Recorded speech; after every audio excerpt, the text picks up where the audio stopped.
اعوذ باللہ من الشیطان الرجیم بسم اللہ الرحمن الرحیم واستبق الباب وقدت قمیصه من دبر وألف يا سيدها لدى الباب قالت ما جزاء من أراد بأهلك سوءا إلا أن يسجن أو عذاب عليم یا رب صلی وسلم دائما ابدا علی حبیبک خیر الخلق کلہم۔ گزشتہ آیات مبارکہ میں ہم یہ سنتے ہوئے آ رہے تھے کہ رب العالمین نے عزیز مصر کے ذریعے یوسف علیہ السلام کو مصر میں ایک بہترین ٹھکانہ نصیب فرمایا، لیکن جیسے ہی جوانی کی عمر کو پہنچے، قدم رکھا تو حالات آ گئے، ابتلا و آزمائش آ گئی۔ وہ اس طرح کہ عزیز مصر کی بیوی، جس کا نام اکثر مفسرین نے زلیخا لکھا ہے، وہ یوسف علیہ السلام کے حسن و جمال کی وجہ سے آپ پر فریفتہ ہو گئی اور اپنی خواہشات کے پورا کرنے کے درپے تھی، مگر اللہ تعالیٰ نے یوسف علیہ السلام کی حفاظت فرمائی۔ یوسف علیہ السلام اپنا پیچھا چھڑانے کے لیے اس سے علیحدہ رہنا چاہتے تھے، لیکن بہرحال ایک موقع پا کر پھر دوبارہ اس نے اس طرح کی کوشش کی اور بڑا اصرار کیا، لیکن یوسف علیہ السلام وہاں سے جان بچا کر بھاگے اور وہ عورت آپ علیہ السلام کو پکڑنے کے لیے آپ کے پیچھے لپکی، دونوں آگے پیچھے دروازے کی طرف دوڑے۔ واستبق الباب، آگے یوسف علیہ السلام تھے کہ جلدی دروازہ کھول کر نکل جائیں، پیچھے عزیز مصر کی بیوی آپ کو روکنے کے لیے تعاقب کر رہی تھی۔ اتفاق سے وقدت قمیصه من دبر، یوسف علیہ السلام کی قمیص کا پچھلا حصہ زلیخا کے ہاتھ میں آ گیا اور اس نے پکڑ کر کھینچنا چاہا۔ یوسف علیہ السلام رکے نہیں، آپ نے زور لگا کر آگے دوڑ لگائی اور اس کھینچا تانی میں آپ کا کرتا پیچھے سے پھٹ گیا، مگر اب بھی وہ باز نہ آئی، برابر اس کو پکڑنے کے لیے آپ علیہ السلام کے پیچھے دوڑی چلی گئی، مگر یوسف علیہ السلام مشکل سے مکان سے نکلنے میں کامیاب ہو گئے۔ وَأَلْفَ يَا سَيِّدَهَا لَدَى الْبَابِ، اتفاق ایسا کہ عزیز مصر وہیں پر، اب عورت نے دیکھا کہ میرا خاوند عزیز مصر اس نے دیکھ لیا ہے، بڑی شرمندہ ہوئی، فوراً بات بنانی شروع کی اور اپنے کو بے گناہ ثابت کرنے کے لیے یوسف علیہ السلام پر الزام لگایا کہ اس کا ارادہ میرے ساتھ بدی کا تھا اور میں آبرو بچانے کے لیے بھاگی تھی، یہ میرے پیچھے مجھے پکڑنے بھاگا تھا۔ یہ کہہ کر اس نے کہا ما جزاء من اراد بأهلك سوءا الا ان يسجن او عذاب علیم، کہنے لگی کہ جو آپ کے گھر والوں سے بدکاری کا ارادہ کرے اس کی سخت سزا ہونی چاہیے۔ پھر آگے اس نے خود ہی بتایا کہ اس کی سزا اسے جیل خانے بھیج دیا جائے اور کوئی سخت سزا دی جائے۔ یوسف علیہ السلام نے جب دیکھا کہ یہ تو میرے اوپر الزام لگا رہی ہے اور خیانت کی بدترین تہمت، تو اپنی آبرو کو خطرے میں جب دیکھا تو مجبور ہو کر اپنے سے الزام ہٹانے اور صاف اور سچی حقیقت ظاہر کر دینے کے لیے عزیز مصر سے کہا قال ہی راودتنی عن نفسی، فرمانے لگے یہی تو میرے پیچھے پڑی تھی، میں نے بھاگ کر جان بچائی ہے اور یہ میرے بھاگنے پر مجھے پکڑ رہی تھی، یہاں تک کہ میرا کرتا بھی پھاڑ دیا ہے۔ یہ جھگڑا چل رہا تھا تو شہید شاہد من اہلہا، اسی عورت کے خاندان کا ایک گواہ عجیب طریقے سے یوسف علیہ السلام کے حق میں گواہی دینے لگا۔ بعض روایات میں ہے کہ وہ شیر خوار یعنی دودھ پیتا ہوا بچہ تھا جو خدا کی قدرت سے یوسف علیہ السلام کی برات ظاہر کرنے کے لیے بول پڑا۔ بعض مفسرین فرماتے ہیں یہ گواہ کوئی دانا مرد تھا، بہرحال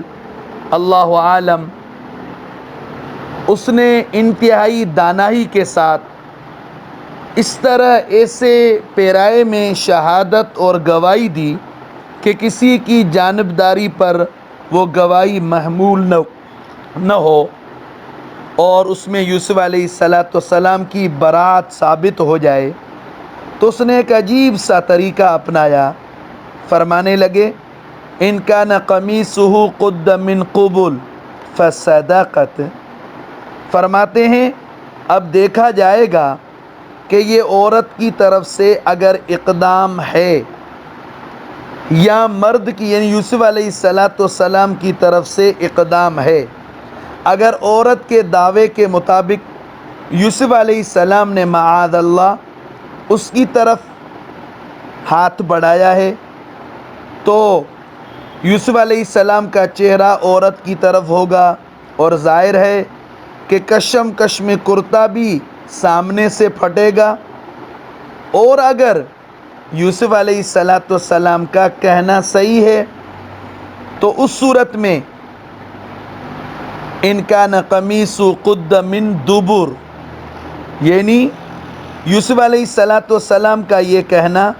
کہ میرا تعاقب اس نے کیا ہے، میں بھاگا ہوں، تو کرتا پیچھے سے پھٹا ہوگا۔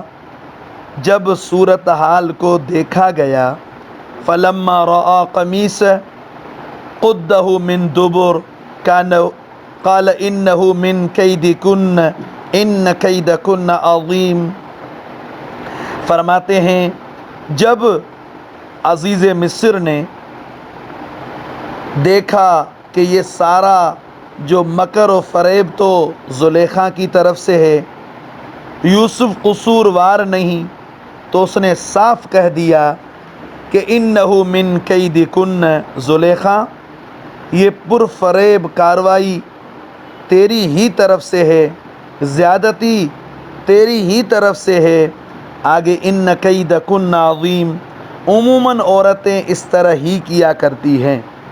عزیز مصر نے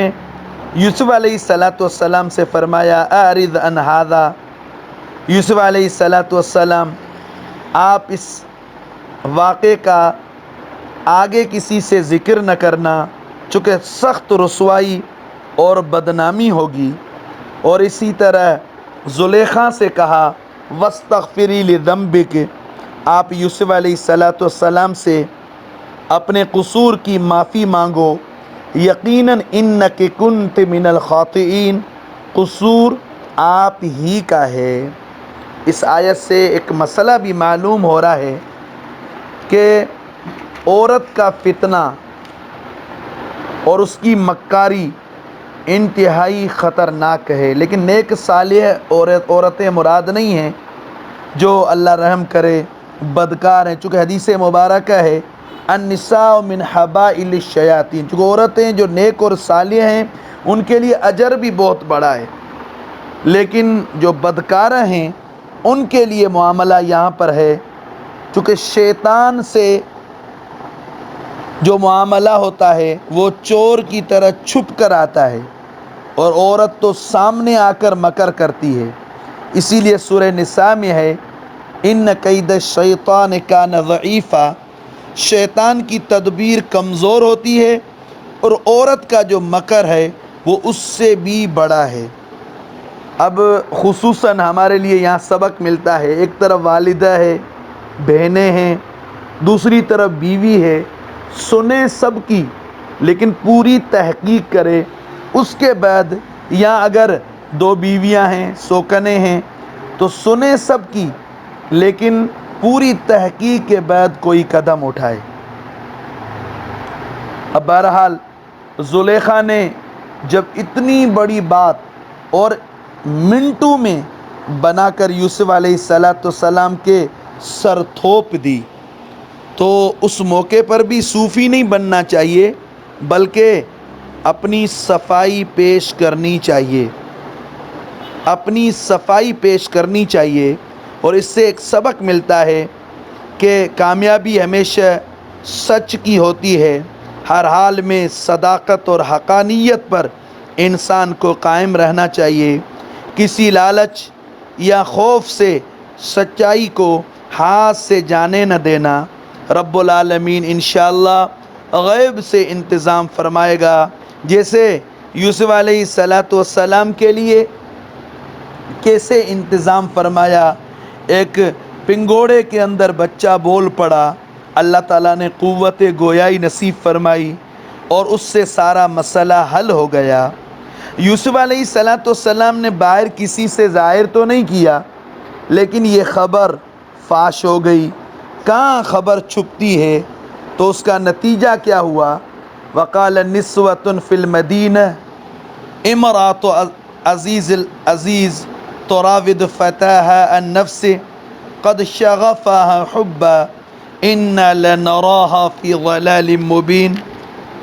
تو وہاں پر جب بات مشہور ہو گئی، جب مشہور ہو گئی تو پھر کیا، زلیخا پر مصر کی جو عورتیں تھیں وہ لان تان کرنے لگی،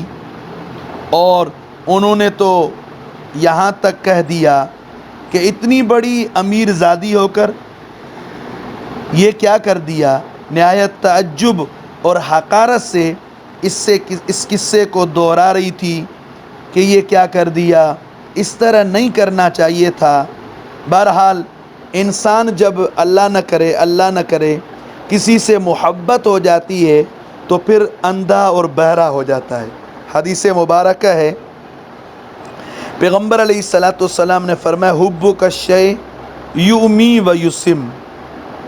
بہرا، کسی سے محبت انسان کو بہرا اور اندھا کر دے، سارے حقوق ساری عزتیں پامال ہو جاتی ہیں۔ تو یہاں تک ہمارے لیے سبق، آگے انشاءاللہ